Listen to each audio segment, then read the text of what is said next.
துவாதச கபடி பிரசனம் பகுதி 15. நான் ருத்ரகாளி மதுரையில இருந்து. இன்று நாம் பார்க்க போற பலன் எட்டாம் எண்ணுக்கான பலன்.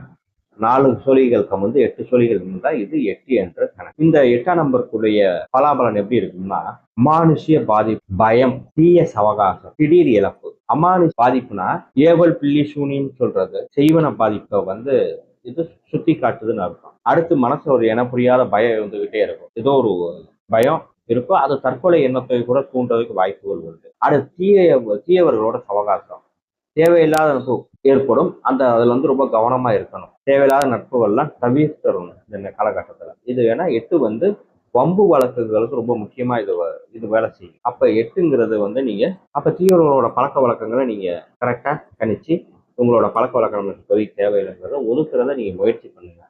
சரிங்க. அடுத்து திடீர் இழப்பு. தேவையில்லாம எந்த ஒரு முதலீடும், தேவையில்லாத ஒரு ஒரு புதிய முயற்சிகளும் எதுவும் இப்போதைக்கு நீங்க எடுக்க வேணாம், தள்ளி போடுங்க. ஒரு 3 மாதம் கழிச்சு அடுத்து ஒரு பிரச்சனத்தை பாக்குறப்ப நீங்க அதை பார்த்துக்கலாம். இப்போதைக்கு புதிய முயற்சிகள் அத்தனையும் தள்ளி வைங்க.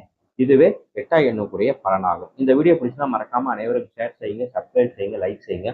உங்களோட கருத்துக்களை எனக்கு என்னோட கமெண்ட்ல தெரியுங்க. அப்பதான் எனக்கு இன்னும் ஆக்கம் ஊக்கமா இருக்கும். இன்னும் சிறப்பான வீடியோகள் கொடுப்பேன். நன்றி, வணக்கம். நான் ருத்ரகாளி.